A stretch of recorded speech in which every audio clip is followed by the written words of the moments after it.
সম্মানিত হাজিরিন, সম্মানিত উপস্থিতি, আজকে আমার আলোচনার বিষয়বস্তুর শিরোনাম হচ্ছে হজ।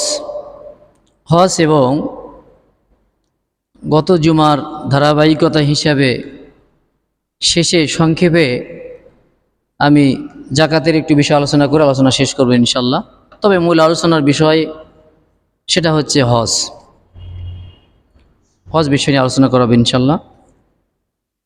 আল্লাহ রাব্বুল আলামিন আমাকে যেন কোরআন হাদিস থেকে কিছু আলোচনা করার তৌফিক দান করেন। সকলেই বলেন আল্লাহুম্মা আমিন। সম্মানিত উপস্থিতি,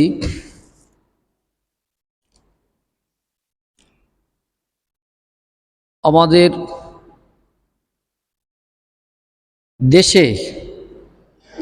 দেশে আরও বিভিন্ন দেশ রয়েছে। এই দেশগুলোতে প্রয়োজনীয় আলোচনা, অর্থাৎ সিজন,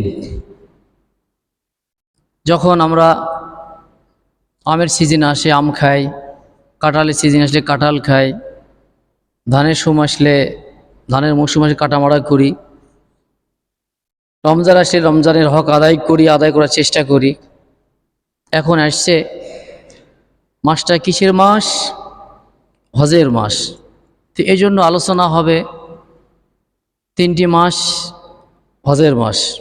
কয়টি মাস? 3টি মাস। কি কি মাস? শাওয়াল, জিলকদ এবং জিলহজ। এই 3টি মাস হচ্ছে কিসের মাস? হজের মাস, হজের মৌসুম। তো আমরা হজ এই বিষয় নিয়ে ধারাবাহিকভাবে আলোচনা হবে ইনশাল্লাহ কয়েক জুমা মিলে। আজকে আমি আপনাদের সম্মুখে সংক্ষেপে কোরআন হাদিস থেকে হজের বিষয় নিয়ে আলোচনা করার চেষ্টা করব ইনশাল্লাহ। আল্লাহ রাব্বুল আলামিন পবিত্র কালামে, পবিত্র কোরআনে সূরাতু আল ইমরান, সূরাতু আল ইমরানের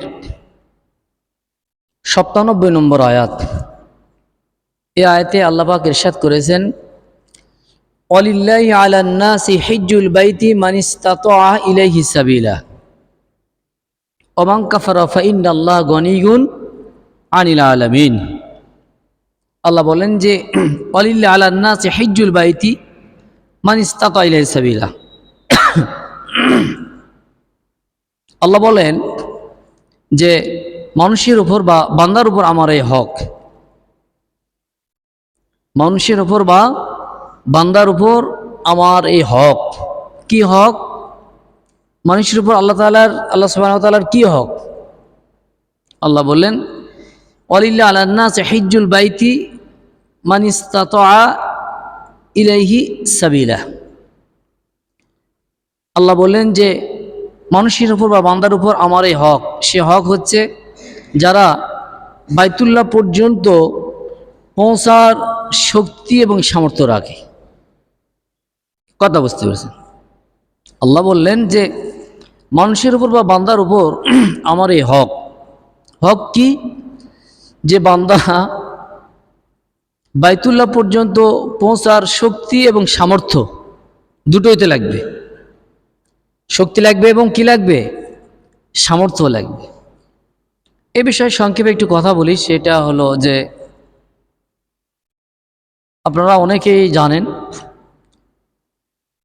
আল্লাহ রাসূল সাল্লাল্লাহু আলাইহি সাল্লামকে যে আলামিন উপাধি দিয়েছিলেন, এই আলামিন উপাধি কোনো মুসলমান সম্প্রদায় বা কোনো মুসলিম ব্যক্তি দেন নেই।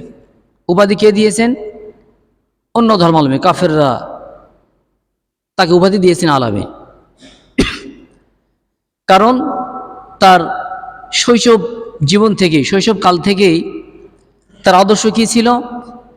ন্যায়ের আদর্শ ছিল। কি আদর্শ ছিল? কথা বলছে, ন্যায়ের আদর্শ ছিল। বিষয়টা হচ্ছে শৈশবকাল থেকে ওনার ন্যায়ের আদর্শ ছিল। কার ছিল? আল্লাহ রাসূল সাল্লাল্লাহু আলাইহি ওয়াসাল্লামের। শৈশবকাল থেকে ন্যায়ের আদর্শ থাকার পরও আল্লাহ রাব্বুল আলামিন 18 বছর বয়স, আমরা সাবালক হই 12, বাংলাদেশের অধিকাংশ 12-13 এ বয়সে আমরা সাবালক হই। কিন্তু 12-13 বা বাংলাদেশের যে তাপমাত্রা আছে মক্কাতে বা সৌদি, তার তাপমাত্রা কম না বেশি? তাপমাত্রা কম না বেশি? কম না বেশি? বেশি তাপমাত্রা। এরপরও আমাদের যদি 12-13 বছর আমরা সাবালক হই, তো সে দেশে তাপমাত্রা আরও বেশি। তো সেই দেশে আল্লাহ রাসূল সাল্লাল্লাহু আলাইহি সাল্লাম শৈশবকাল থেকে তিনি ন্যায়ের উপর থাকতেন। এরপরও ওনাকে 12 বছর বা 13 বছর বা 16 বছর বা 18 বছর, 20 বছর, 22 বছর, 30 বছরে নবুয়ত গ্রহণ করতে পারতেন না? পারতেন না? নবুয়ত গ্রহণ করতে পারতেন না? পারতেন না? তো তিনি আল্লাহ কেন দেননি? 20, 22, 25, 30, 35-এ কেন দেন নাই? কত বছর বয়সে নবুয়ত দিয়েছেন? কত বছর বয়সে নবুয়ত দিয়েছেন? 40 বছর বয়স। 40 বছর বয়সে নবুয়ত দিয়েছেন। তো 20, 22, 28, 30-এ দিতে পারতেন তো?